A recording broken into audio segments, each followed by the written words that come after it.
तो दोस्तों, मैं हूं यशराज और एक बार फिर से मैं वेलकम करता हूं ज्योग्राफी की इस क्लास में, ह्यूमन ज्योग्राफी की इस क्लास में। जैसा कि मैं आपको एक बार रिवीजन कराना चाहूँगा, इसके पहले हमने क्या क्या पढ़ा था। हमने पढ़ा था कि ह्यूमन सेटलमेंट्स कैसे होते हैं, कहीं अगर कोई ह्यूमन आके रह रहा है, कोई एक ग्रुप आके, तो वहाँ क्यों रहता है, क्या क्या चीज़ें ऐसी होती हैं जो उसे वहाँ रहने के लिए सलाह देती हैं, ऐसा मजबूर कर देती हैं भाई यहीं पे रहो। जैसे कुछ प्राइमरी रिसोर्सेस हैं, जैसे अगर अभी आपको कहा जाए कि आप कहाँ रहना पसंद करोगे, तो आप सोचोगे जहाँ मेट्रो हो, थोड़ा हरियाली भी हो, कहीं हिल स्टेशन पर रह लेते हैं, है ना।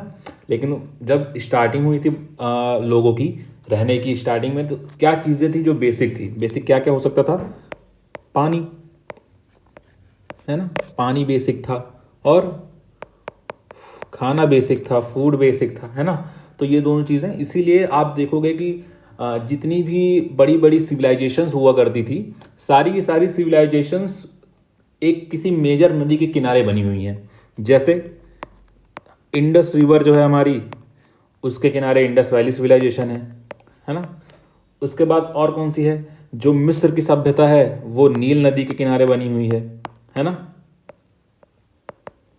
मिस्र सभ्यता नील नदी के किनारे बनी हुई है। ऐसे ही जितने भी आप सर्च करोगे आपको मिलेगा कि जितने भी बड़े बड़े सभ्यताएं हैं, सब कुछ वैसा ही हुआ है। Same with India. इंडिया में देखो जितने बड़े बड़े शहर हैं, सारे के सारे पानी के स्रोत के पास हैं, है ना।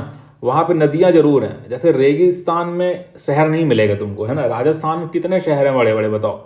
जो हैं भी, अगर इंडिया का मैप, ये मान लो राजस्थान है, ये गुजरात हो गया, तो जो बड़े शहर हैं भी ना इस एरिया में है ना। क्यों इस एरिया में है? क्योंकि जो ये वाला एरिया है ना, ये प्रॉपर डेजर्ट है, इधर किनारे वाला। यहाँ पे छोटे बहुत छोटे मोटे शहर मिल जाएंगे, लेकिन जयपुर जोधपुर जैसे जितने शहर हैं वो इस साइड मिलेंगे आपको, है ना। इस साइड नहीं मिलेगा। इस साइड बहुत घना रेगिस्तान है, बहुत तेज भीषण गर्मी होती है, ठंडी बहुत भीषण पड़ती है, तो इधर उतना कुछ एक्सपेक्टेशन होता नहीं है लोगों का, है ना। चलो, अभी अब इस आज के चैप्टर में हम पढ़ने वाले हैं many thing about the population. Population से रिलेटेड पढ़ने वाले हैं, जो हम पहले, चलिए एक बार स्टार्ट करते हैं थोड़ा सा धीरे धीरे, फिर और हम गहराई में, डेप्थ में जाते जाएंगे। ओके, चलो। देखो, सबसे पहले तो आप ये देखो कि जब 21वीं सदी का स्टार्ट हुआ था, यानी 21वीं सदी में जब आखिरी बार हम लोगों ने पॉपुलेशन वर्ल्ड वाइड ऐसे कैलकुलेट किया गया है, तो एक अप्रॉक्स माना जाता है कि उस समय तो 6 बिलियन पॉपुलेशन थी, ठीक है। और अभी तक ऐसा कहा जाता है कि अब भाई 7 बिलियन पार हो गया है, 7.2 लेटेस्ट, है ना। 7.2 बिलियन, यानी इतना भाई बहुत तगड़ा पॉपुलेशन है। इसमें हमारा और एशिया का बहुत बड़ा योगदान है। इसमें एशिया में खासकर हमारा जो है इंडिया, चाइना, बांग्लादेश, मालदीव्स और ये सारे साउथ एशियन कंट्रीज़ भी, पाकिस्तान भी इसमें एक बहुत अहम हिस्सा प्ले करता है। अमेरिका की भी काफ़ी अच्छी पॉपुलेशन है ना, अमेरिकन में भी, ठीक है। अब पॉपुलेशन डेंसिटी क्या होती है? डेंसिटी मतलब क्या होता है? घनत्व, है ना। तो घनत्व क्या होता है कि, मैंने याद करो, मैंने बताया था कि एक रूम में कितने सारे लोग हैं, वो उस रूम का घनत्व होता है ना, कि कितना टाइटली पैक्ड है कोई चीज़, है ना। तो अब जो डेंसिटी में जो डेंसिटी होती है इसमें, यानी घनत्व जो होता है पॉपुलेशन में कि लोगों के हिसाब से, वो कैसे होता है? पॉपुलेशन पर एरिया। जैसे मैंने बताया था ना, एक कमरे में कितने लोग हैं वो उसका घनत्व है, समझ रहे हो। अब हाई डेंसिटी कब मानी जाएगी? जब एक स्क्वायर किलोमीटर में, स्क्वायर किलोमीटर याद रखना, ऐसा मत समझना कि यहाँ से रोड जा रही है, अब ये रोड यहाँ जा रही है, 1 किलोमीटर हो गया, अब इतने में जितने लोग रह रहे हो ना, ये नहीं है। स्क्वायर किलोमीटर की ये इतना हो गया, अब इतना ही चौड़ा भी, जितना लंबा उतना चौड़ा स्क्वायर हो गया, है ना। इतने में अब जितने लोग रह रहे हैं, अगर एक स्क्वायर किलोमीटर में 200 से ज़्यादा लोग रह रहे हैं, ये 200 या 200 से ज़्यादा लोग रह रहे हैं, तब क्या होगा? ये हाई डेंसिटी हो जाएगी, यानी इसका घनत्व क्या होगा? बहुत ज़्यादा घनत्व है इसमें, है ना। उसके बाद अगर 11 से 50 लोग रह रहे हैं लगभग, तो मिडिल डेंसिटी हो जाएगी। और लो डेंसिटी कब? जब एक आध दो लोग, मतलब बहुत ही कम, 11 से कम लोग रह रहे हैं तब, ठीक है। अब ये मत समझना कि भाई सर ये कैसे, अगर मोर देन 200 तो 50 से 200 के बीच वाला क्या है, तो वो चीज़ें रहती हैं कि कभी कभी मिडिल डेंसिटी मान लिया जाता है, और फैक्टर्स भी होते हैं उन्हें देखते हुए। जैसे अब कहीं जैसे अभी अभी कहाँ पर वो लैंडस्लाइड हुआ था, है ना, मुझे नाम नहीं याद आ रहा है, हिमाचल प्रदेश में कहीं लैंडस्लाइड हुआ था ना, सांबल ऐसा कुछ करके नाम था। तो जहाँ पे वो लैंडस्लाइड हुआ था, अब वहाँ पे ये हाई डेंसिटी नहीं होगी, ये अल्ट्रा हाई डेंसिटी हो जाएगी। 200 लोग कहीं पहाड़ वहाड़ पे, अगर इतने सारे लोग नहीं रह सकते हैं, है ना, वहाँ पे तो भाई, वहाँ पे तो ये, वहाँ पे अगर पर स्क्वायर किलोमीटर इससे कम लोग भी रह रहे हैं ना, तो वो भी मान लिया जाएगा हाँ चलो ठीक है, हाई डेंसिटी है भाई उस एरिया के हिसाब से, कि वहाँ इतने लोग का रहना मुमकिन ही नहीं है। समझ रहे हो? चलो आ जाओ, अब हम लोग शुरू करते हैं आउटलाइन ऑफ द टॉपिक से, विषय की रूपरेखा स्टार्टिंग नाउ। देखो हम लोग क्या क्या करने वाले हैं, पहले हम लोग इंट्रोडक्शन देखेंगे कि भाई होता क्या है, ये सब क्या है। उसके बाद कि पॉपुलेशन डिस्ट्रीब्यूशन कैसा है वर्ल्ड में, है ना, विश्व में जनसंख्या वितरण का पैटर्न क्या है, कहाँ पे किस एरिया में कितने ज़्यादा लोग रहते हैं, कब से कहाँ पे पॉपुलेशन बढ़ गई है, कहाँ पे घट गई है, कहाँ पे निरंतर उतनी ही पॉपुलेशन मेंटेन की हुई है लोगों ने कहाँ की, है ना। ऐसा इंडिया में बोला जाता है कि India has constantly has maintain their population. ठीक है, वर्ल्ड में भले ऊपर नीचे होता है, लेकिन इंडिया में हमेशा चलता रहा है, चलता रहा है, क्योंकि यहाँ पे मौसम इतना बढ़िया रहता है।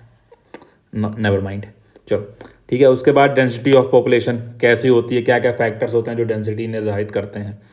Factors influencing the distribution of population, क्या कि भाई घनत्व ये हो गया। उसके बाद जनसंख्या वितरण जो होता है वो कैसे होता है, क्या क्या चीज़ें उसको प्रभावित करती हैं, कि कहाँ पे लोग ज़्यादा रहेंगे, कहाँ पे लोग कम रहेंगे, ये भी चीज़ें हम लोग इसमें पढ़ने वाले हैं। चलो शुरू करते हैं, इंट्रोडक्शन से स्टार्ट करते हैं हम लोग पहले।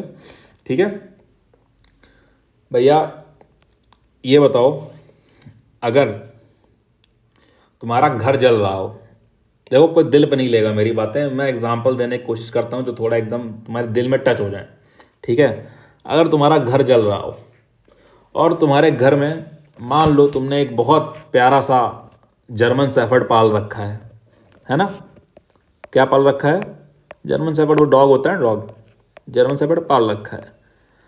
अब तुम्हारे घर में आग लगी है, अब फायर वाला कहता है कि सर बताइए, आपका जर्मन शेफर्ड है और आपका एक 1 लाख रुपए की गड्डी है, क्या बचा के लाएं। देखो मोस्ट प्रोबेबली हो सकता है यहाँ पे कोई हो सकता है कि कुत्ते को छोड़ के पैसा चुन ले, है ना, जो बहुत इमोशनली नहीं होगा, इंसान कहेगा चलो हाँ पैसा ले लेते हैं भाई, कुत्ते 5,000 के आते हैं जर्मन शेफर्ड, है ना, 5-6 हज़ार के दोबारा खरीद लेंगे। लेकिन जो लोग थोड़ा इमोशनली अच्छे होते हैं वो कहेंगे नहीं मेरा कुत्ता चाहिए मुझे। एक लाइफ की कीमत ज़्यादा होती है हमेशा, है ना। अगर अब जो लोग अभी यहाँ पैसे को चूज़ किए हैं, अब पैसे को छोड़ के कोई इंसान रख दो यहाँ पे, है ना, कोई मनुष्य रख दो, कोई तुम्हारा किसी का प्रिय हो, कोई मान लो तुम्हारा नहीं, है ना, मान लो मैं हूँ, ठीक है, सबसे बढ़िया मैं हूँ, ठीक है, लग गई आग मेरे घर में, और तुम्हारा 1 लाख रुपए रखा है, तुमको फीस रिटर्न करनी है। 1 लाख तो फीस तुम लोग दोगे नहीं, पर चलो ठीक है, रखा हुआ है। अब तुम क्या कहोगे कि सर को बचा लेते हैं, है ना, पढ़ लेंगे तो पास हो जाएंगे अच्छे नंबर से, है ना, पैसे तो पढ़ने के बाद कमा लेंगे। तो एक जो कंट्री होती, इसी तरह से जो एक देश होता है, उसका धन क्या होता है, या धन से भी कीमती क्या होता है, उस जहाँ के लोग। कौन? वहाँ के लोग असली संपत्ति होते हैं, है ना।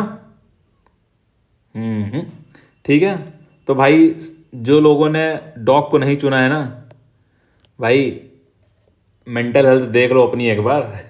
ठीक है, ये तो सच में तुमको पैसे की बहुत ज़्यादा कमी हो रखी है भाई, ये तो देख लो, ये तो कुत्ते उत्ते ने काट रखा है तुम्हें, है ना। मेरे पास तो देसी कुत्ता है अभी, नीचे बंधा भी नहीं रहता, खुला रहता, घूमता रहता अपना। ठीक है चलो, तो अब लोग ही क्या हैं इस कंट्री के वेल्थ हैं, और ये लोग ही हैं जो रिसोर्सेस हैं हमारे उसका उपयोग में लाते हैं। अगर लोग ही नहीं होंगे तो रिसोर्सेज का क्या होगा बताओ। अगर सोना चांदी पहनने वाले लोग ही नहीं हैं, या सोने को खदान से निकालने वाले लोग ही नहीं हैं, तो सोना कोई मतलब है बताओ। अगर मेरे पास, मैं कह रहा हूँ मेरे पास कितना भी लोहा हो, कितना भी लोहा हो, कितना भी ये ग्लास हो, सब कुछ हो, लेकिन अगर मुझे सहूर ही नहीं है भाई कि मोबाइल कैसे बनाई जाती है, तो बेकार है। जैसे इंडिया में देखो मैन्युफैक्चरिंग यूनिट्स नहीं है ना, बेकार है ना फिर तो। ये बहुत और चीज़ें भी यूज़ हो रही हैं, तभी तो हम लोग लोहा बाहर एक्सपोर्ट कर रहे हैं, टाटा स्टील का, है ना। चीज़ें बनानी, मैन्युफैक्चरिंग है ही नहीं हम लोग के पास, समझ रहे हो। ठीक है, तो अब हम लोग ही हैं जो कंट्री के जो रिसोर्सेज होते हैं, रिसोर्सेज में क्या क्या आता है, रिसोर्सेज को हिंदी में क्या कहते हैं भाई लोग, संसाधन। संसाधन में क्या क्या चीज़ें आती हैं बताओ। संसाधन में आती है, जैसे मान लो बहुत सारी चीज़ें हैं, जैसे दो तरह के मेजर मान लो, दो तरह के होती हैं, एक जो ख़त्म हो जाती हैं और एक जो ख़त्म नहीं होती, लूप में चलती रहती हैं। ख़त्म हो, जैसे मान लो पेट्रोल हो गया, है ना, कोयला हो गया,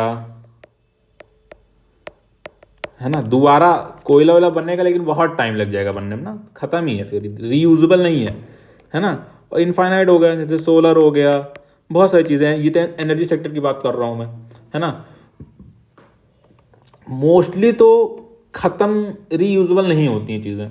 जैसे मान लो लोहा है, लोहा रीयूजेबल है आई थिंक, है ना। कितने लोग को लग रहा है कि लोहा रीयूजेबल होगा, है ना। लोहा आप दोबारा इस्तेमाल कर सकते हैं पिघला के।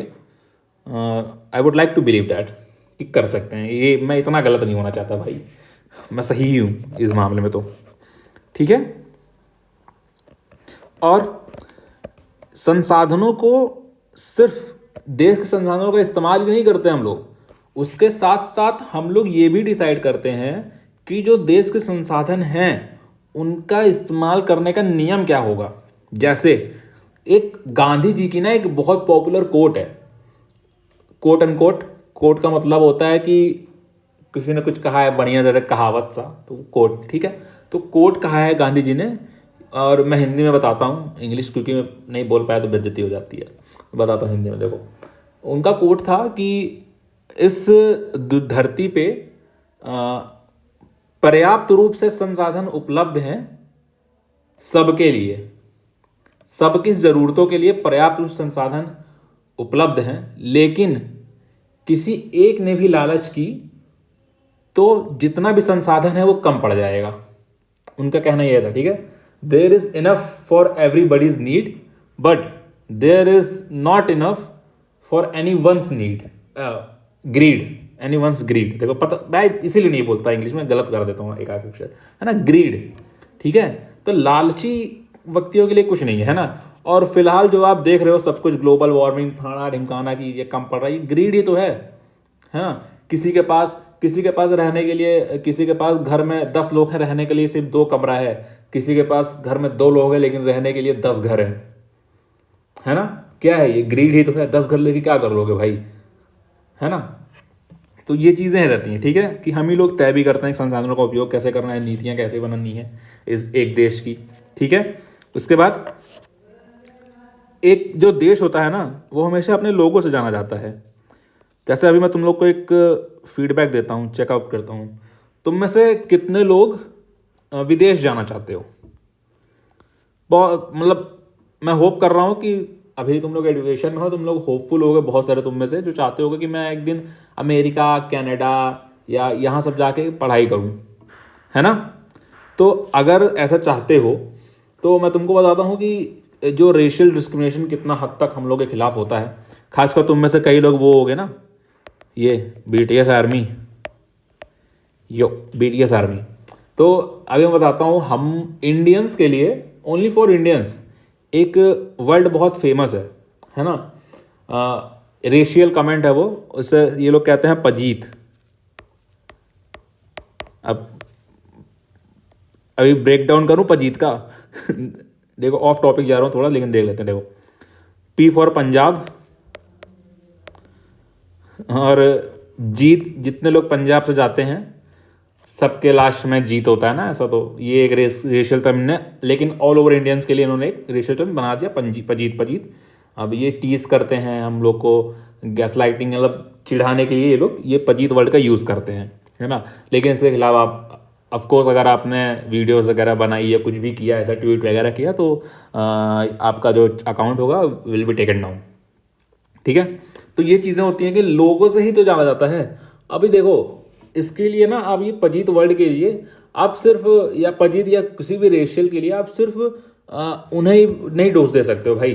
आपको खुद को भी दोष देना पड़ेगा, आपकी भी गलती है। क्योंकि मानो या ना मानो, हम लोग बहुत सारे इंजीनियर्स वहाँ जाके रहे हैं, है ना, बाहर देशों में, है ना। लोग हम लोग को, मतलब अगर आप जाओगे ना कनाडा में, यूएसए में, किसी भी यूरोपियन इंग्लिश कंट्री में, तो मोस्ट प्रोबेबली आप अगर किसी से कहोगे कि मेरा गेस करिए कि मैं क्या काम करता हूँ, तो वो लोग आपको इंजीनियर बोल देंगे। ये तो आपको सरनेम पूछेंगे, गुजराती लोगों के तो कहेंगे होटल होटल चला रहे होगे। ऐसा ही है, स्टीरियोटाइप है ये, लेकिन यही सत्य है, ठीक है। अब ऐसा नहीं है ना कि सब लोग लीगली जा रहे हों, बहुत सारे लोग इलीगली जाते हैं डंकी मार्ग से। अब जो इलीगली जाते हैं, इलीगली क्यों जाते हैं? क्योंकि वो क्वालिफाइड नहीं है जाने के। अब क्वालिफाइड ये नहीं भाई सर क्या बोल रहे हैं क्वालिफाइड, मतलब भाई क्वालिफाइड का मेरा मतलब है कि वो अमेरिका वाले सिटीजन उसको देते हैं ना अपना सिटीजनशिप, या आने देते हैं देश में जो कुछ उखाड़ा हो जीवन में, है ना, ताकि बेस्ट माइंड्स, बोलते हैं वो लोग कि बेस्ट माइंड्स चाहिए यूएसए में, है ना। तो ये लोग जाते हैं, कुछ उल्टी सीधी हरकतें करते हैं, क्राइम्स वगैरह करते हैं, या इलीगल माइग्रेशन जो होते हैं वो लोग वैसे भी भाई नहीं पढ़े लिखे हैं तो नहीं पढ़े लिखे हैं ना, क्या करोगे उसमें, उनकी भी क्या ही गलती है, नहीं पढ़े लिखे हैं तो ये चीज़ें होती रहती हैं, उधर से भी इसीलिए बनता है भाई, फिर दिक्कतें आती हैं, है ना। अब ये मैं जस्टिफाई नहीं कर रहा हूँ उनको कहना ये सब चीज़ें, ये रेशियल कमेंट है, और इससे कहीं पता भी चलता है कि हम लोग कितने काबिल हैं कि उन लोग की हमसे जलती है ना। क्योंकि देखा जाए तो हम लोग भी, जो ब्लैक अफ्रीकन्स यहाँ आते हैं पढ़ने दिल्ली वगैरह में, उन लोग को भी हम लोग रेशियल कमेंट करते हैं, कल्लू कल्लू। अरे भाई हम लोग खुद में ही रेशियल कमेंट करते हैं, है ना। जात पात पे लेके बटे हुए हैं, धर्म पे लेके बटे हुए हैं, है ना। उसको ये कहेंगे वो कहेंगे, चिढ़ाते हैं बोल बोल को उल्टी सीधी चीज़ें करते हो ना, सब लोग करते हैं भाई। अगर सामने नहीं करते पीठ पीछे कर रहे हैं, लेकिन करते जरूर हैं। तो कैसे जाने जाते हैं हम लोग, एक देश कैसे जानते हैं, वहाँ देश के लोगों को जाना जाता है। बेस्ट एग्जाम्पल इसका है महात्मा गांधी जी, जो हमारे देश के हैं। महात्मा गांधी से हमारा देश जाना जाता है अच्छा खासा, है ना। जाना जाते हो ना भाई सब, बहुत सारे लोग, पूरा देश कहीं भी जाओ कि महात्मा गांधी को सब जानते हैं भाई। कितनी सारी वेब सीरीज़ मैंने देखी हैं जिसमें महात्मा गांधी का जिक्र हुआ रहता है, जब कोई बहुत शांतिपूर्ण बातें कर रहा होता है। जैसे अभी मैंने रिसेंटली मैं वेब सीरीज़ देख रहा था, वो ब्रेकिंग बैड, तो उसमें बोलता है कि एक लड़का कुछ ऐसा हरकत करता है तो कहता है, so what are you not Gandhi, मतलब उसका जाने मतलब कि आप अब गांधी हो गए हो क्या भाई, दूसरा गाल आगे कर रहे हो मार खाने के लिए। लेकिन जानते सब है ना। मेरा कहने का मतलब यह है अंततः कि महात्मा गांधी जी को जानते हैं पूरी दुनिया, उससे भारत को भी जानती है कि महात्मा गांधी नाम का बंदा था जिसने भारत को आज़ादी दिलाई, कोट एंड कोट। क्योंकि इसमें भी बहुत सारी चीज़ें आ जाती हैं कि दिलाई है कि नहीं दिलाई है, फलाना डेम गाना, काफ़ी कुछ इसमें भी कहानी है ना। तो भाई मेरा तो मानना यह है कि सबने मिलकर आज़ादी दिलाई है। बहुत सारे लोगों का है, कुछ चंद लोगों को बोलना एक बहुत बहुत ही बेकार से बेकार चीज़ हो सकती है। इतने लोगों ने अपनी जान दी है, सबका उसमें महत्वपूर्ण योगदान रहा है ना। चलो उसके बाद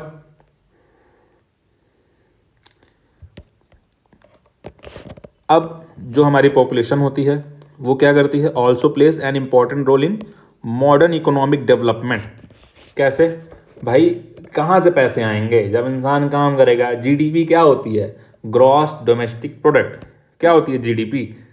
जीडीपी सुने हो ना कि भारत की जीडीपी बढ़ रही है। क्या होती है जीडीपी? ग्रॉस डोमेस्टिक प्रोडक्ट, है ना।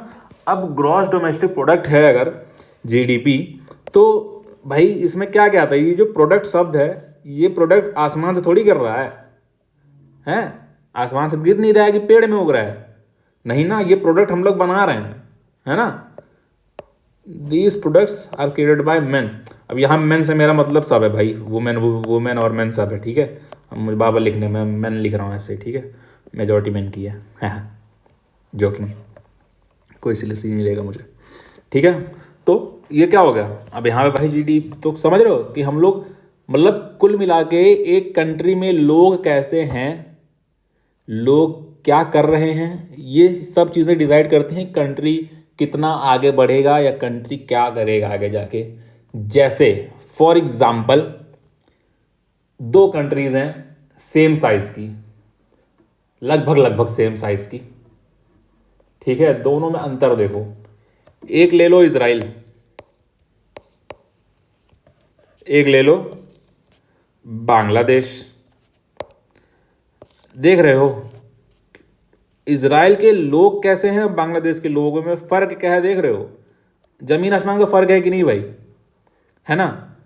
सब कुछ छोड़ दो, वहाँ के लोग देखो कितने खतरनाक तरीके से इनोवेशन करते हैं, सब कुछ करते हैं, है ना? कितना नाम है दुनिया में भाई इजराइल का, लेकिन बांग्लादेश का नाम है। अभी नाम हो रहा है ना बांग्लादेश का तगड़ा वाला, कत्था पलट हो गया, ये हो गया, वो हो गया। सोचो इजराइल में, पता है इजराइल में कोई एक पार्टी कभी मेजॉरिटी में अपनी जगह बना ही नहीं सकती है, ऐसा है। इतना वहाँ का वो डेमोक्रेसी इस टाइप की है। वहाँ पे सब के पास, किसी के पास 5 सीट है, किसी के पास 7 सीट है, किसी के पास 10 सीट है, ऐसे ऐसे करके बहुत सारी सीटें बटी हुई हैं, समझ रहे हो? मतलब समझ 40-50 पार्टी है, अब उसी में अपना सब मेल जोल करके बन जाते हैं कि हम भाई भाई इजरायली हैं।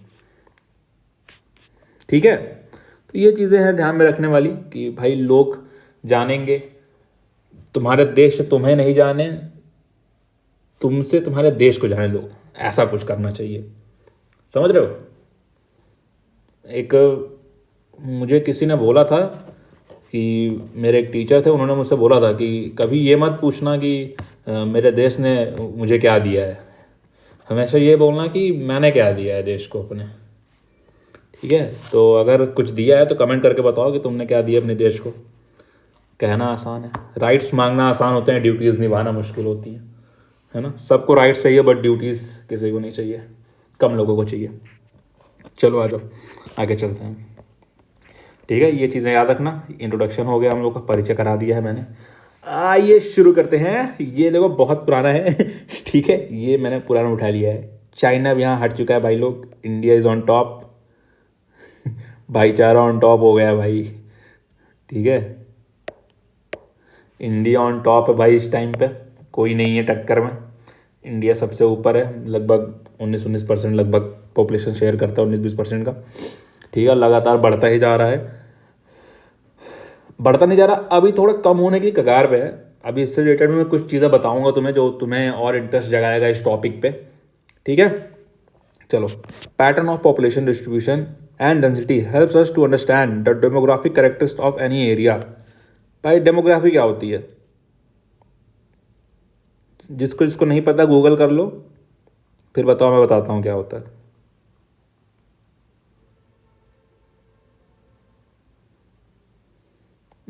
ठीक है, चलो मैं ये बता देता हूँ। देखो डेमोग्राफी होता है कि किसी एक एरिया में कितने लोग, किस तरह के लोग रह रहे हैं।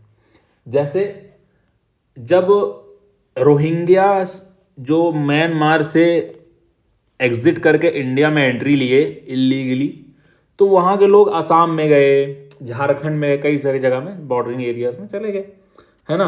अब अभी तक वहाँ पे क्या था, जैसे मान लो फॉर एग्जांपल मणिपुर मान लो, है ना? सबसे किनारे चलते हैं हम लोग, मणिपुर बवाल भी तो वहीं चल रहा है अभी। मणिपुर में कौन कौन रहता है? मैती रहते हैं, कुकी रहते हैं।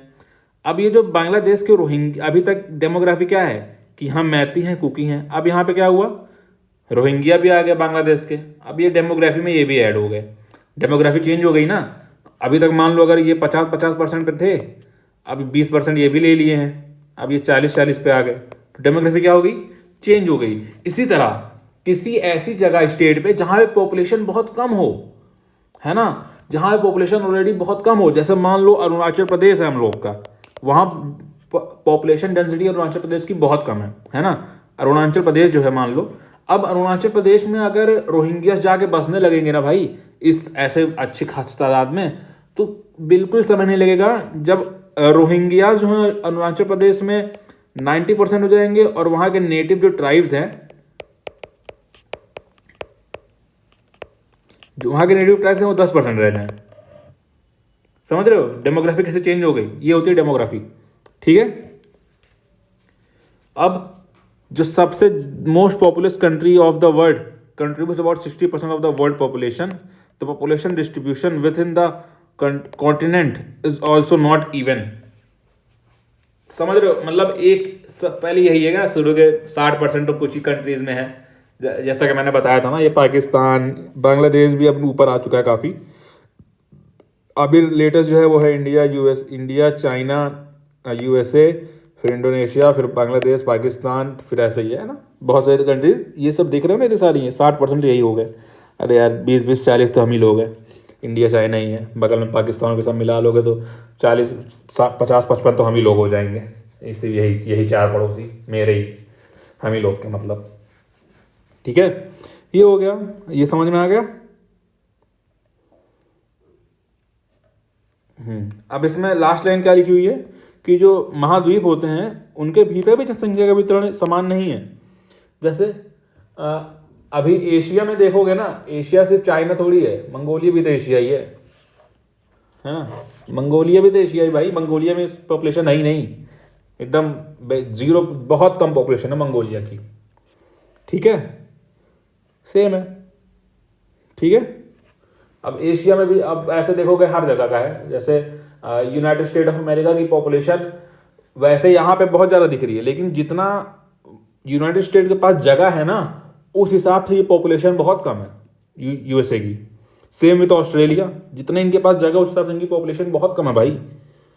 समझ रहे हो, रशिया की तो रशिया की तो जानते ही हो, है ना, है ही नहीं, पॉपुलेशन ही खत्म ही है, बहुत कम पॉपुलेशन है, जगह के हिसाब से तो बहुत ही कम है। जगह तो बहुत है रशिया के पास, इसके पहले और भी हुआ करती थी जब यूएसएसआर हुआ करता था, है ना। चलो, अब डेंसिटी ऑफ पॉपुलेशन हम लोग देखते हैं कि कहाँ पे कितनी ज़्यादा है। डेटा समझ लो पहले, 0 से 25 में ये हल्का हल्का है, ये सब 0 से 25 वाला है, ये सब अफ्रीका, कनाडा, ये रशिया, ये कुछ ये डेजर्टेड एरिया है, इसलिए यहाँ पे पॉपुलेशन कम है ना। ऑस्ट्रेलिया भी बताया ही था मैं कि पॉपुलेशन बहुत कम है जगह के हिसाब से, पर स्क्वायर किलोमीटर हो गया। उसके बाद इंडिया का शेड क्या दिख रहा है तुम्हें? मुझे तो 300 से 500 वाला दिख रहा है ना। इंडिया का 300 से 500 दिख रहा है, और बांग्लादेश का तो 700 से यही वाला दिख रहा है मुझे बांग्लादेश का, है ना। Same with south Korea. Japan का भी ये 300 से 300 के आसपास वाला ही दिख रहा है ना। देख रहे हो कितना बढ़िया सा ये मैप बना हुआ, सुंदर सा लग रहा है, रेड रेड कलर का। ठीक है, अब जो जनसंख्या घनत्व होती है, पॉपुलेशन डेंसिटी, रिफ्लेक्ट करती है, क्या रिफ्लेक्ट करती है? Quantitative aspect of population of an area. Quantitative यानी गिनती वाली भाई, कि कितने लोग वहाँ रह रहे हैं, पॉपुलेशन कितनी रह रही है, इसको इसी को दर्शाती है। और क्या करती है ना। क्या दिखा रहा है कि भाई यहाँ पे इतने सारे लोग रह रहे हैं, यहाँ पे कम लोग रह रहे हैं, बस सिंपल ना। क्या बताता है ये कि कितने एरिया में कितने लोग रह रहे हैं एक पर्टिकुलर रीजन में, इसके बारे में बताता है। जैसे अभी यहाँ पे तुम वर्ल्ड का देख रहे हो, थोड़ा थोड़ा बहुत तो मान लो इसका भी पता चल रहा है कि कौन एक महाद्वीप में कैसे अलग अलग, जो अभी ऊपर बता रहा था ना, कैसे एक ही महाद्वीप में अलग अलग तरीके से जनसंख्या बटी हुई है ना। जैसे देखो यहाँ पे मंगोलिया का बहुत कम है, यहाँ पे ये अफ्रीका में देखो कहीं पे ज़्यादा है कहीं पे कम है ना। अफ्रीका हो गया, इंडिया तो भाई इंडिया ही है ना। अब इंडिया का अलग जब अभी हम लोग पढ़ेंगे तो इंडिया का मैप दिखाऊंगा, तो उसमें भी देखोगे कि कहीं पे ज़्यादा जनसंख्या है कहीं पे कम है। जैसे फॉर योर गेसिंग, तुम ऐसा गेस कर लोगे कि यूपी की जनसंख्या बहुत ज़्यादा होगी, बिहार की जनसंख्या बहुत ज़्यादा होगी, हाँ, अरुणाचल की मैंने बता ही दिया कम है, राजस्थान की बहुत कम जनसंख्या है, हिमाचल प्रदेश की बहुत कम जनसंख्या है, उत्तराखंड की बहुत कम जनसंख्या है, जम्मू एंड कश्मीर की बहुत कम जनसंख्या है ना। ये सब एरिया में जनसंख्या कैसी है? थोड़ी सी कम सी ही है ना, बहुत ज़्यादा नहीं है। बंगाल में बहुत ज़्यादा जनसंख्या है। ठीक है, अब वर्ल्ड पॉपुलेशन जो है मोस्टली क्या होती है, 3 तरह की डेंसिटी में डिवाइडेड है, जो कि मैंने तुम्हें बताया था इसके पहले। High density zone, medium density zone और लो डेंसिटी जोन। अब ये हाई डेंसिटी हो गई, हम लोग ये लोग मीडियम मीडियम हो गए, ये लो डेंसिटी हो गई, है ना। ये खाली खाली सा दिखा दिया ना। ठीक है, चलो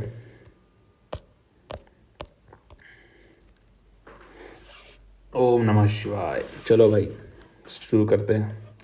अब कौन कौन से फैक्टर्स हैं जो पॉपुलेशन की डिस्ट्रीब्यूशन पे इफ़ेक्ट डालते हैं? कैसे तय होता है कि पॉपुलेशन कितनी कहाँ पे होनी है, क्या होना है? 1 मिनट रुको यार, मैं थोड़ा बैटरी स्ट्रीट ऑफ चलो मैं रशिया बंडाना सुन रहा था, आजकल ट्रेंडिंग चल रहा है म्यूज़िक। चलो ठीक है। अब देर आर सेवरल फैक्टर्स, बहुत सारे फैक्टर हैं, जैसे कि मैंने बताया था एक फैक्टर थोड़ी हो सकता है भाई किसी चीज़ के पीछे, है ना, एक फैक्टर थोड़ी हो सकता है। ये डिस्ट्रीब्यूशन अनइवन होता है, कहीं कम है कहीं ज़्यादा है, कई सारे फैक्टर्स होते हैं। जैसा कि मैंने बताया था अफ्रीका में जिस जगह पे यहाँ पे नहीं हो रहा था, क्यों नहीं हो रहा था यहाँ पे रीज़न रेगिस्तान का है ना, यहाँ पे रीज़न रेगिस्तान का है। क्या हो गया भाई, क्या हो गया छोरे, चलने लगा। चलो, यहाँ पे रेगिस्तान का है इसलिए यहाँ पे दिक्कत है ना। सेम यहाँ पे भी अलग अलग चीज़ें हैं, जो यहाँ पे हो सकता है मान लो तुम यहाँ पे रेगिस्तान नहीं, यहाँ पे वैसे ही लोग कम पहुँचे हुए हैं है ना। रशिया में रेगिस्तान नहीं, यहाँ कोल्ड है, ठंडी बहुत ज़्यादा है, तो वैसे ही लोग यहाँ पे कम रहते हैं इस एरिया में, है ना।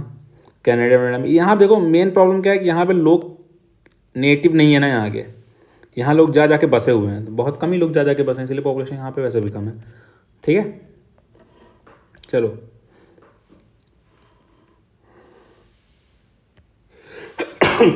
ओम सॉरी।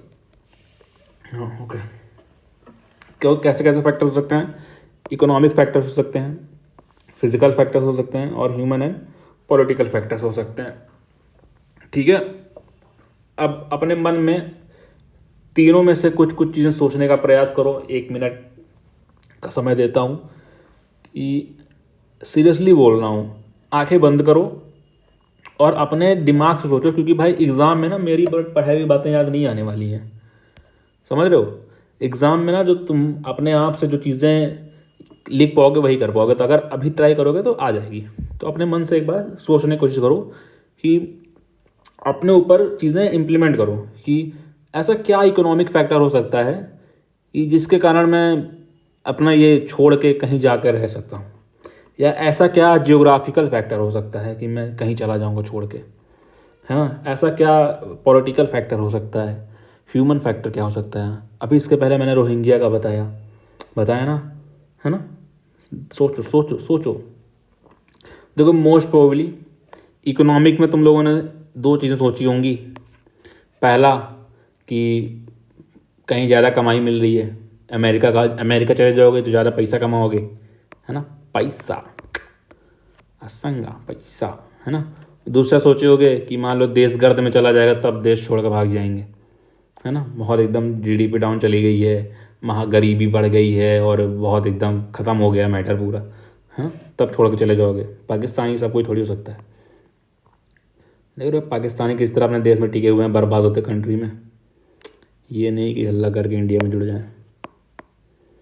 चलो ठीक है, फिज़िकल फैक्टर में क्या क्या सोच सकते हो कि मान लो जैसे मैं अभी इलाहाबाद छोड़ के वापस घर आके रहने लगा। ऐसा क्यों, मैं इसलिए रहने लगा क्योंकि पिछली गर्मी में छोड़ के आया था मैं, गर्मी आते हुए तो हुआ क्या ना भाई, एक गर्मी इलाहाबाद में रह चुका था मैं, और एसी खरीदने के पैसे नहीं थे, और कूलर खरीद भी लेते थे तो लाइट चली जाती थी तो फिर कूलर बेकार ही हो जाता था। फिर गर्मी सहन नहीं होती थी मुझसे वहाँ पे इलाहाबाद वाली, है ना। और गर्मी में पढ़ाई भी नहीं हो पाती थी, फिर पढ़ाई करनी है तो लाइब्रेरी ज्वाइन करो, और लाइब्रेरी में भी कभी कभी लाइट चली जाती थी तो वहाँ भी एसी नहीं चलता था, फिर वहाँ भी मैटर ख़त्म हो जाता था, है ना। तो भाई बहुत प्रॉब्लम होती थी, इसीलिए फिर मैं सोचा कि अब मैं गर्मी नहीं सहूँगा, मैं जा रहा हूँ घर। मैं निकल आया घर भाई इलाहाबाद छोड़ के। कुछ नहीं भाई, कुछ नहीं है, कम से कम पंखा तो है। कुछ नहीं है, कम से कम गर्मी में खाना तो नहीं बनाना पड़ रहा, खाना तो मिल जा रहा है बैठे बैठे। ठीक है, ये फिजिकल फैक्टर्स हो गए तुम्हारे।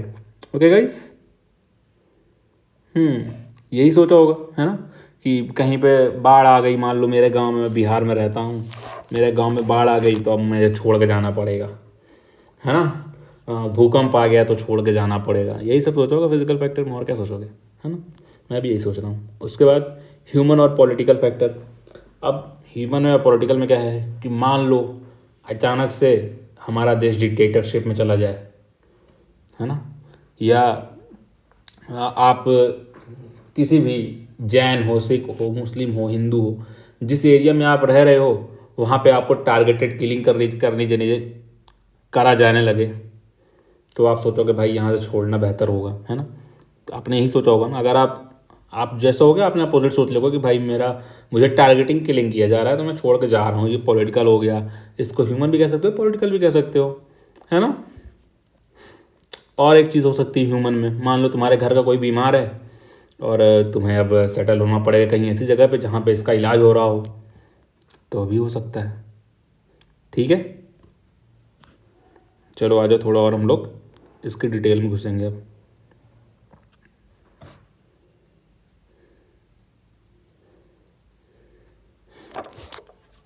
चलो, अब ये तो बता दिया डेंसिटी ऑफ पॉपुलेशन होती है।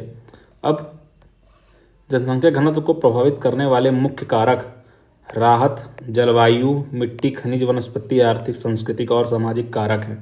क्या क्या है? Relief, climate, soil, mineral, vegetation, economic, cultural and social factor. Relief से क्या मतलब है, राहत से क्या मतलब है कि कहाँ पे कितनी आराम की ज़िंदगी है तुम्हारी, समझ रहे हो? कितनी आराम की ज़िंदगी, आराम से मतलब रह रहे हो, तुमको ऐसा नहीं है कि रोज़ बम फटे जा रहे हैं पाकिस्तान की तरह, है ना। ऐसा नहीं है बांग्लादेश की तरह माइनॉरिटीज़ पे हमला किया जा रहा है ना। ऐसा कोई ऐसा नहीं है कि पानी नहीं निकालने दिया जा रहा है क्योंकि तुम्हारी कास्ट छोटी है। ऐसी जगह पे रहना पसंद करोगे? नहीं ना, ऐसे नहीं रह जाएगा। ठीक है, दूसरा हो गया क्लाइमेट। इसका बेस्ट एग्जांपल बताऊं, देखो मैं पढ़ाता सब कुछ हूँ, है ना।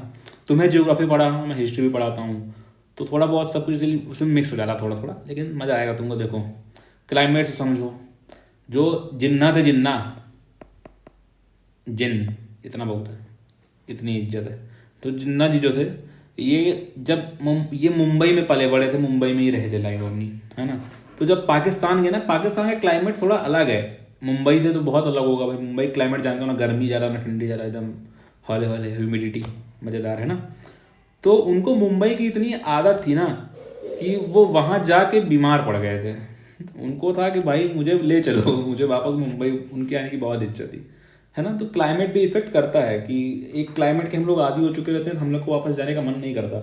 जैसे अभी हम लोग को रशिया रशिया वाली ठंडी भेज दी जाएगी ना, हम लोग की ऐसी की तैसी हो जाएगी, समझ लो। हम लोग नहीं झेल पाएंगे भाई रशिया की ठंडी, मोस्टली झेल लें, मतलब ये नहीं मर जाओगे, बट तुम्हें वहाँ की ठंडी लगेगी, अरे भाई गजब की ठंडी है। वैसी ठंडी तुमने झेली ही नहीं है अगर तुम हमेशा इंडिया में नहीं पड़ती भाई ऐसी ठंडी, ठंड की ऊपर भी नहीं पड़ती। ये कश्मीर वगैरह में भी वैसी ठंडी नहीं जिसकी वहाँ पे पड़ती है, अमेरिका वगैरह में बहुत गंदी ठंडी पड़ती है वहाँ पे, समझ रहे हो। वहाँ पे वो क्या कौन से विंड होते हैं, पोलर विंड्स आते हैं, बहुत खतरनाक होते हैं वो, है ना, जिससे हमें ये हिमालय बचा लेता है। ठीक है, ये हो गया। वैसा ही जो ये रशिया के हो गए और ये लोग यूरोप वाले हो गए, ये लोग इंडिया में आते हैं। इंडिया में भी ऐसा नहीं है, क्लाइमेट बहुत अच्छा है, मानसून सिर्फ इंडिया में है ना। तो ये लोग यहाँ का क्लाइमेट नहीं झेल पाते हैं। हम लोग गर्मी भी अच्छे लेवल की झेलते हैं, हम लोग ठंडी भी अच्छे लेवल की झेलते हैं, ह्यूमिडिटी भी हम लोग एक टाइम आता है अच्छे लेवल की झेलते हैं, है ना। हम लोग की बॉडी ऐसे अडॉप्ट कर चुकी है, हर चीज़ हम लोग झेल लेते हैं अच्छे से, है ना। उसके बाद सॉइल, भाई कहीं रहोगे, हम बकरा मार के थोड़ी खाओगे, है ना। शिकार करते रहो तो कितना शिकार करोगे, एक दिन शिकार खत्म हो जाएगा, ख़त्म, सब मर जाएंगे। जिस हिसाब से हमारी पॉपुलेशन है, अगर हम लोग अगर चाहें कि नहीं हम लोग सिर्फ मीट खा के रह लेंगे, बिना कुछ उगाए खा लेंगे, तो हम लोग सस्टेन तो कर नहीं पाएंगे 7 बिलियन की पॉपुलेशन, है ना। बिल्कुल नहीं कर पाएंगे, तो नहीं कर पाएंगे। इसलिए सॉइल कैसी होनी चाहिए, सॉइल में अच्छे खासे मिनरल्स होने चाहिए, उपजाऊ होनी चाहिए मिट्टी। अब जहाँ पे मिट्टी उपजाऊ रहेगी वहाँ लोग आपको मिलेंगे ज़्यादा। जैसे इंडिया का एग्जांपल अगर लोगे तो नॉर्थन बेल्ट में जो ये गंगा नदी बह के जाती है ना, यूपी से गंगा नदी जो बह के जाती है ऐसे ऐसे करके झारखंड वारखंड से होते हुए बंगाल होते हुए ऐसे मिल जाती है। अब जो ये नदी रहती है इसके आसपास की जितनी एरिया है वो क्या है, बहुत बहुत बढ़िया है। यहाँ पे बहुत अच्छा सा वो होता है, क्या कहते हैं, किसानी होती है बढ़िया से, बढ़िया बढ़िया उपजाऊ ज़मीन है ये, है ना। इसका सॉइल बहुत अच्छा है, तो यहाँ पे आराम से खेती हो रही है। इसी वजह से देखो जो डेजर्ट वेजर्ट में लोग कम रहते हैं, क्यों भाई, खेती ही नहीं है ना यहाँ पे। खाएंगे नहीं तो खाएंगे क्या, वो वाला मीन देखा ना, आज कमाएंगा तो कल खाएंगा, कल कमाएंगा तो परसों खाएंगा, मेहनत करते रहे मेरी जान, है ना। तो मेहनत करते रहो, तो कमाने खमाने के लिए, खाने के लिए भाई चाहिए आटा। आटा आता है गेहूं से, गेहूं उगता है मिट्टी में, पौधे में, पौधा लगता है मिट्टी में, और मिट्टी होनी चाहिए उपजाऊ। ठीक है। और मिट्टी उपजाऊ होती तो जहाँ मिट्टी उपजाऊ होती लोग वहाँ जाके रहना शुरू करते हैं कि वहाँ रहेंगे, खाएंगे, पकाएंगे, खाएंगे, वहीं उगाएंगे, वहीं खाएंगे। ठीक है। उसके बाद मिनरल्स, यहाँ कॉमा लगा दो। मिनरल्स वेजिटेशन नाम का कुछ नहीं होता।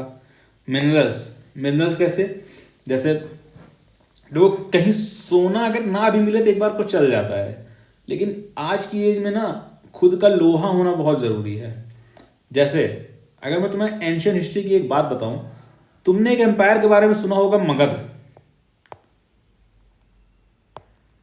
जो कि किसका एम्पायर था, जो कि एम्पायर था किसका, चंद्रगुप्त मौर्य का, है ना। मगध था बिहार में, आज के बिहार झारखंड के अराउंड था। तो ये एम्पायर बड़ा कैसे बना भाई, बिहार झारखंड का जो प्लेटू है वहां पे सब कुछ अवेलेबल था।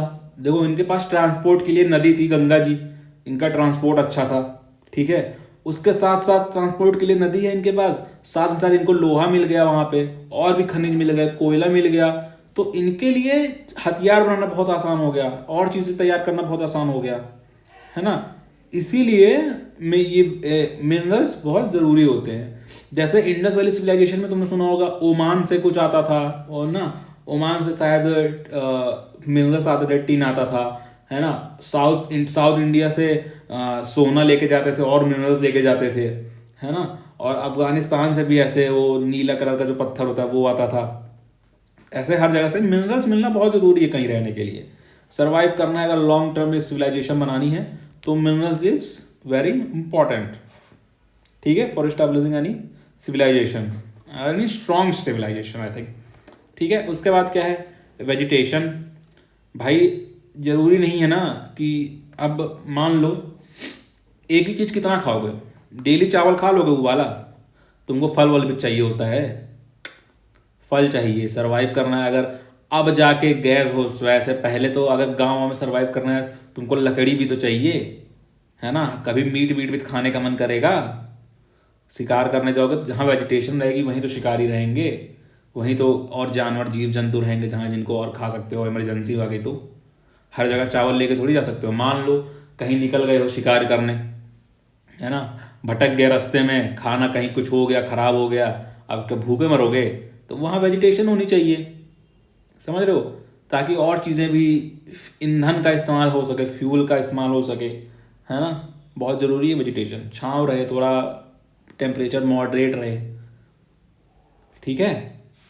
चलो उसके बाद इकोनॉमिक, जैसा मैंने बताया था, लोग अमेरिका कनाडा क्यों जाना चाहते हैं, क्यों, क्योंकि वहाँ गोरे लोग रहते हैं? नहीं भाई, क्यों? क्योंकि वहाँ की इकोनॉमी बहुत स्ट्रांग है, कैपेसिटी उन लोग की बहुत अच्छी है, वहाँ जॉब्स अपॉर्चुनिटीज़ बहुत ज़्यादा हैं। सेम चीज़ के लिए जो तुम्हें यहाँ 10,000 मिलेगा, उसी चीज़ के लिए रुपए में तुम वहाँ 50-60 हज़ार रुपये कमा लोगे, है ना। इसराइल में मजदूरी करने इंडियंस क्यों जा रहे हैं भाई? वहाँ जाओगे यार 8-10 लाख रुपए महीना कमा लोगे, ओ साल का कमा लोगे। यहाँ 8-10 लाख रुपए साल का सोच नहीं सकते, यहाँ 10 साल में 8-10 लाख कमा पाओगे। 500 रुपये महीना तो कमाओगे, अब दिन का कमाओगे 500 रुपये, बहुत ज़्यादा कमाओगे तो।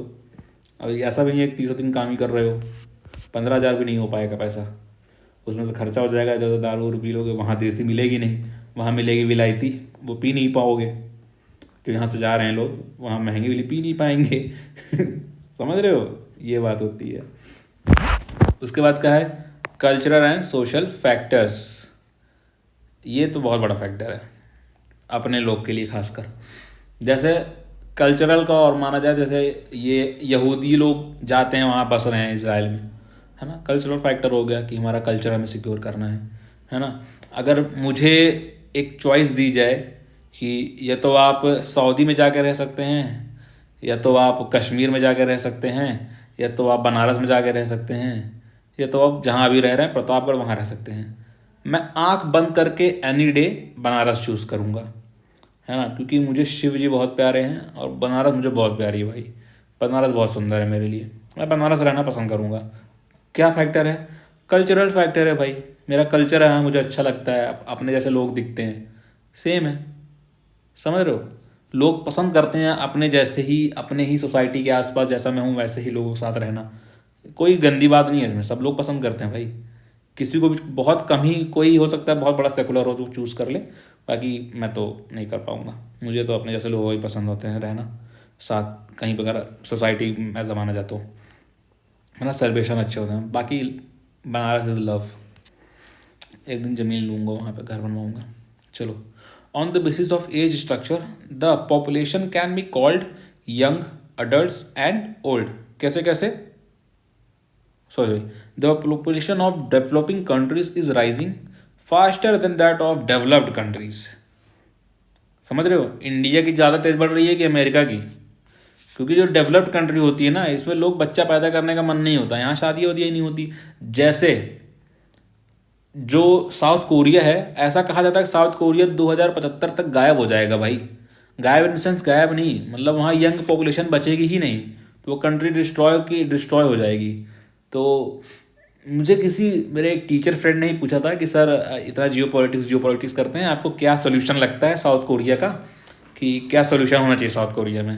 तो मेरा एक बड़ा अजीब सा मैंने रिस्पॉन्स दिया उनको कि मैंने कहा अगर सर साउथ कोरिया में डिक्टेटरशिप आ जाए, चाहे वो नॉर्थ कोरिया का आ जाए चाहे साउथ कोरिया में ही कोई डिक्टेटरशिप आ जाए, या तख्ता पलट जो ऐसा अभी हो रहा था वैसा हो जाए, और वहाँ पे जो डिक्टेटर हो वो अनाउंसमेंट कर दे कि अगले 4 साल में जिसके घर में 2 बच्चे नहीं होंगे उसको मार दिया जाएगा। बस भाई, है ना, जिसके घर में 2 बच्चे नहीं होंगे उसको मार दिया जाएगा, और जिसके घर में 4 बच्चे होंगे उसी को सरकारी नौकरी मिलेगी। देखो भाई, सब शादी करेंगे, सब बच्चे करेंगे, 2 शादी करके बच्चे करेंगे भाई सब। समझ रहे हो, ऐसे होता है पॉपुलेशन का इम्प्रूवमेंट। फिर देखो 2075 में जो लोग कह रहे हैं साउथ कोरिया गायब हो जाएगा, साउथ कोरिया पता चला तगड़ा है, पॉपुलेशन बढ़ गया है, कब्जा करना पड़ रहा है दूसरे की ज़मीन वमीन। समझ रहे हो, ऐसा होता है, ठीक है। तो सीधी सी बात है, डेवलपिंग कंट्रीज़ में ज़्यादा तेज़ी से पॉपुलेशन बढ़ रही है क्योंकि लोग बेरोज़गार होते हैं, कुछ करने को होता नहीं है, कहते हैं चलो बच्चे ही पैदा कर लेते हैं, है ना। तो ये होता है भाई, ठीक है। और उसके बाद पॉपुलेशन कैसे डिस्ट्रीब्यूट होता है, कुछ लोग यंग होते हैं, कुछ लोग एडल्ट होते हैं और ओल्ड होते हैं। जो साउथ कोरिया वाला पिरामिड है, मैंने बताया था ना, वो कैसा है, वहाँ पे भी ओल्ड लोग जो हैं वो ज़्यादा हो जा रहे हैं, यंग थोड़े कम बचे हैं, यंग कम है, एडल्ट्स कम हैं, ओल्ड लोग हैं। तो अभी यंग कम हो जा रहे हैं वहाँ पे, तो एडल्ट्स अभी ज़्यादा है, तो वो आगे चलते वो ओल्ड हो जाएंगे। तो वहाँ पे जो यंग पॉपुलेशन है वो बच्चा पैदा कर नहीं रही है, तो भाई दिक्कत की तो बात है, ठीक है। समझ रहे हो। अब जैसे इंडिया का, चलो मैं एक एग्जांपल तुमको देता हूँ। जैसे मान लो इंडिया का पिरामिड अभी ये है, ठीक, ये हम लोग बेस में मान लेते हैं, ये हो गए हमारे बच्चे हो गए 0 to 5, ठीक, ये हो गए बाकी लोग टीनेजर्स, ये हो गए अडल्ट, ये हो गए ओल्ड, ये हो गए यंग। मान लो ये यंग, ये यंग, ये ओल्ड हो गए। ओल्ड हम लोग में कम है अभी, है ना। लेकिन अब जब नेक्स्ट ईयर आएगा, जब ये लोग ओल्ड बन जाएंगे, कैसे कह रहा हूँ मैं, देखो अब ओल्ड लोग मर गए, अब ये लोग ओल्ड बनेंगे ना, ज़्यादा लोग हैं ओल्ड, मान लो अब इतने लोग ओल्ड हो गए, है ना। अब ये जो ओल्ड ये अडल्ट लोग ओल्ड हो गए, अब यंग लोग यहाँ चले गए, है ना। उसके बाद ये टीनेज यहाँ आ गए, अब बच्चे जो हैं मान लो कम हो गए, 0 से 5 वाले, अगर यहाँ पे 0 से 5 वाले जो अब टीनेज हो गए हैं, 0 से 5 वाले अभी टीनेज हो गए हैं ना, जो 0 से 5 के एज में थे, है ना। अब लेकिन जो इन अडल्ट ने बच्चे कम पैदा किए मान लो, है ना, अगर ये 100 लोग थे तो इन्होंने टोटल में इन्हें 50 बच्चे एटलीस्ट 50 कह रहे हैं, इन्हें टोटल में 100 बच्चे एटलीस्ट पैदा करने थे, इन्होंने 50 ही बच्चे पैदा किए 100 बच्चों की जगह पे, एक पैदा किया। अब ये कम पड़ गया ना भाई, यहाँ पे 50 हो गया। अब जब इन द फ्यूचर ये 50 बच्चे यंग जनरेशन में आएंगे या यंग में आएंगे, तो जो यहाँ पे यंग जो 100 हैं, अब 100 यंग की जगह सिर्फ 50 यंग ही रह गए ना, समझ रहे हो। अब 50 यंग रह गए, अब ये 50 लोग भाई, अब ये इन 50 लोगों को 4 बच्चा पैदा करना पड़ेगा, तब जाके कहीं वापस इस पे 100 वाले पे आएंगे। अगर 2 करेंगे तो 50 पे मेंटेन करेंगे, हो सकता है कम कर होते। तो ये हो रहा है साउथ कोरिया के साथ, समझ रहे हो कि पॉपुलेशन ऐसे ही तो ऊपर नीचे होती है, कम ज़्यादा होती रहती है। ये होता है पॉपुलेशन का पिरामिड, ऐसे ही बनता है, ठीक है, ये समझ लो। उसके जो पढ़ने और लिखने की क्षमता होती है उसे साक्षरता कहा जाता है। और इसकी जो परिभाषा है पढ़ने लिखने की क्षमता की, वो हर जगह अलग अलग है। जैसे कि कोई ऑर्गेनाइजेशन है इंटरनेशनल, उसमें कहा जाता है कि पढ़ने लिखने की ही नहीं, मतलब कई जगह होता है कि तुम अपना अगर नाम लिख ले रहे हो तो इसका मतलब है कि तुम पढ़े लिखे हो। कई जगह होता है कि तुम अच्छे नंबर से पास किए हो तब पढ़े लिखे हो। कई जगह होता है कि आप 2 लैंग्वेज बोल ले रहे हो तब आपको पढ़ा लिखा माना जाएगा, बोल लेना लिख लेना, है ना। जैसा कि इसमें लिखा है पढ़ने लिखने की क्षमता। अब इसमें एग्जैक्ट नहीं लिखा ना क्या पढ़ने क्या लिखने की क्षमता, है ना। मैं मान के चलता हूँ, अपने लिए मानो, अगर तुम लिख ले रहे हो कोई एक भाषा और पढ़ ले रहे हो अच्छे से, तो भाई तुम साक्षरता है तुम्हारे अंदर, पढ़े लिखे हो तुम, है ना। मैं दावे के साथ देता हूँ, अभी भी तुम लोग में कई सारे लोगों के आसपास देखते होगे जो ग्रेजुएशन कर रहे हैं लेकिन लिखना नहीं आता ढंग से। भाई मैं ग्रेजुएशन कर रहा था, मुझे देखते मैं सोचता कैसे ये लोग ग्रेजुएशन तक पहुंच गए। भाई ऐसे ऐसे लोग, मतलब लिखना नहीं आता है, लिखना, अपना नाम नहीं लिख पाते, ऐसे ऐसे लोग ग्रेजुएशन करने पहुंचे हुए थे। जिनका जो एग्जामिनर रहता था ना, टीचर, उसमें क्या कहते हैं, इन्विजिलेटर जो भी होता हो, तो वो आके वहाँ पे उनका नाम वाम लिख, उनका वो भर रहा होता है। ऐसे ऐसे लोग, समझ रहे हो। तो ये दिक्कत तो है, ठीक है। चलो, अब अभी इंडिया की साक्षरता लगातार बढ़ती जा रही है। जैसा कि हम लोग जानते हैं कि जो साउथ इंडिया है, केरल है खासकर, वहाँ की साक्षरता दर बहुत ज़्यादा है, बहुत ज़्यादा लोग, 98% है शायद। जिसके पीछे एक बहुत बड़ी कारण है वहाँ की जो कम्युनिस्ट सरकार थी इसके पहले। देखो, देखने में सुनने में तुमको अरे यार 98%, भाई हर चीज़ का ना एक रिप्रोग्रेशन होता है, ठीक है। हर चीज़ का रिप्रोग्रेशन होता है और हम लोग सोच नहीं पाते हैं, लेकिन होता ज़रूर है। जैसे वहाँ पे 98% साक्षरता तो है, लेकिन चीज़ें और भी तो ख़राब हैं। बताऊँगा नहीं अभी, फिर कहोगे तुम लोग सब दूसरा ही पढ़ाने लगते हैं। चीज़ें हैं, कभी ऐसा हुआ कुछ तो बताया जाएगा, फिर मज़ा आएगा। अभी तो यही जान लो, ठीक है। चलो, उसके बाद growth of world population 1920 to 2015, ठीक है। चलो, अब क्या है कि 1920 में कितनी पॉपुलेशन थी, 1811 मिलियन, ठीक है। 2030 में 2015 मिलियन हुई। फिर अब देख लो कैसे बढ़ती जा रही है। ये देखना, ये नोटिस करना, परसेंटेज जो है वो इंक्रीज होती चली जाएगी हर साल, है ना। ऐसा नहीं है कि अब तुम ये भी सोचो कि अगर मान लो 100 लोग हो, है ना, अगर 100 लोग में 1% बढ़ रही है तो 101 लोग हो गए। लेकिन अब अगर मान लो 100 लोगों में, सॉरी, अगर ये 200 लोग हो गए हैं, 200 लोगों में अब 1% बढ़ के 2 लोग हो जाओगे ना, समझ रहे हो।